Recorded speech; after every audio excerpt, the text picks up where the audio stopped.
അമേരിക്കയും ഇറാനും തമ്മിലുള്ള സമാധാന ചർച്ചകൾക്ക് തുടക്കം. മാസങ്ങളായുള്ള സംഘർഷത്തിനും അനിശ്ചിതത്വത്തിനും വിരാമമിടാൻ ഖത്തറിന്റെ തലസ്ഥാനമായ ദോഹയിൽ നിർണായക ചർച്ചകൾക്ക് വേദിയൊരുങ്ങി.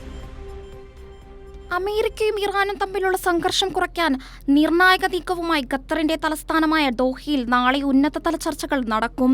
ഹോർമൂസ് കടലിടുക്കിലെ സുരക്ഷയും അന്താരാഷ്ട്ര കപ്പൽ ഗതാഗതവും ചർച്ചകളിലെ പ്രധാന വിഷയങ്ങളാണ്. കഴിഞ്ഞ ദിവസങ്ങളിലുണ്ടായ സൈനിക ഏറ്റുമുട്ടലുകൾക്ക് പിന്നാലെ ഇരു രാജ്യങ്ങളും താൽക്കാലികമായി ആക്രമണങ്ങൾ നിർത്തിവെക്കാൻ ധാരണയിലെത്തിയതോടെയാണ് ചർച്ചകൾക്ക് വഴിയൊരുങ്ങിയത്. സമുദ്ര സുരക്ഷ, ഉപരോധങ്ങളിലെ ഇളവ്, മേഖലയിലെ സ്ഥിരത എന്നിവയും ചർച്ചയിൽ ഉൾപ്പെടുമെന്നാണ് സൂചന.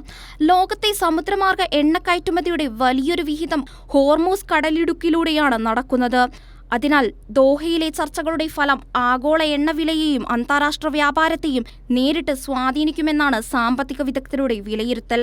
പശ്ചിമേഷ്യയിലെ സംഘർഷം കുറയ്ക്കാനും മേഖലയിലെ സമാധാനത്തിന് പുതിയ വഴി തുറക്കാനും ഈ ചർച്ചകൾക്ക് കഴിയുമോ എന്നാണ് ലോകം ഉറ്റുനോക്കുന്നത്.